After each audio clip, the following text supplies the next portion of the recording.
If Buddhism was originated from Mongol, it may be Ara. Who knows? You understand? Because that's what the Shashupas drink. Practice of Buddhism is becoming expensive day by day. So one of the reasons why it is becoming expensive is maybe you have a dinner appointment with your family, with your friend, and as you finish your dinner, as you say good night or goodbye, if you can train yourself in thinking, this is it, this may be the last time. Mitakpa, right? This may be my last time. That is practicing Buddha Dharma. Is that expensive? Dharma or Buddhism always gets hijacked by culture of the hosting country. So when Buddha Dharma went from India to China to Japan to Korea, Laos, Cambodia, Bhutan, Tibet, the local culture always hijack. And it sounds a little negative, but I need to tell you this. Culture is important. Because, for instance, if I want to drink a glass of water, I need the cup, I need the glass. But what I want is the water. If you want to actualize, let's say, awakening state, if you want to practice Dharma, in other words, you need the culture. To begin with, we need to speak language. Language is a very big part of culture, right? Without the culture, there is no, you cannot really relate to the Dharma. Without a glass, no drinking water. But what happens, especially in a traditional society like Bhutan, we end up putting so much effort in what kind of glass you have. Most of the people are actually holding an empty glass, right? We are all worried about the glass, but we are all thirsty. Nobody really cares about the water. This happens a lot.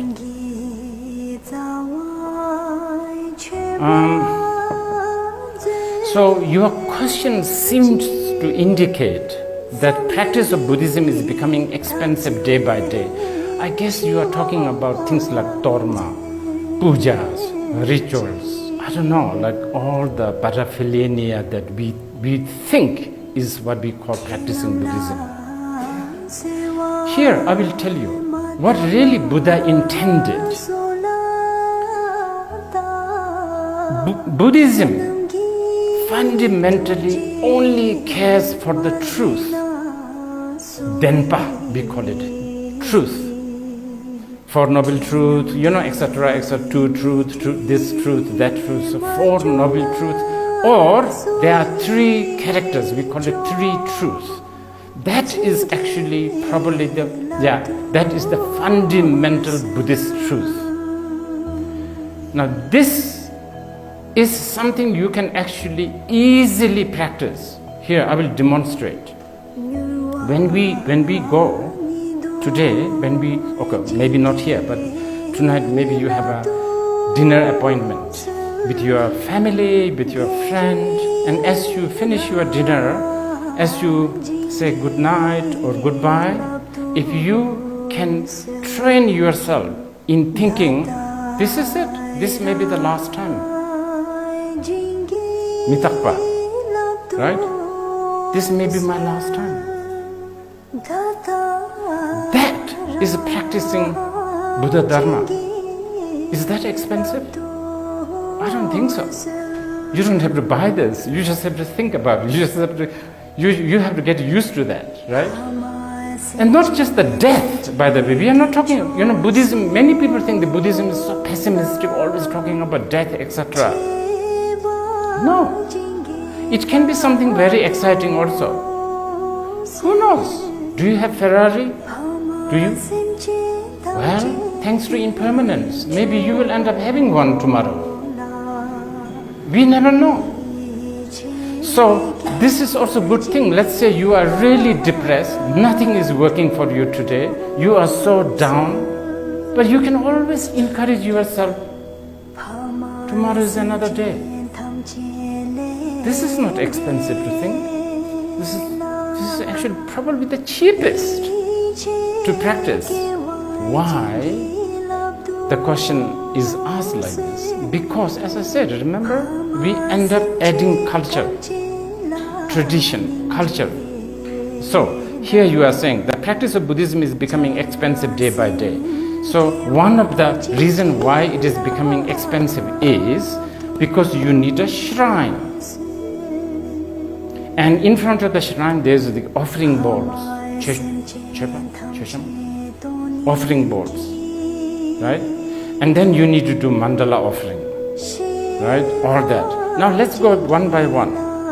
Let's go through the offerings. The first one is drinking water. Do you know where that comes from? It's an Indian culture.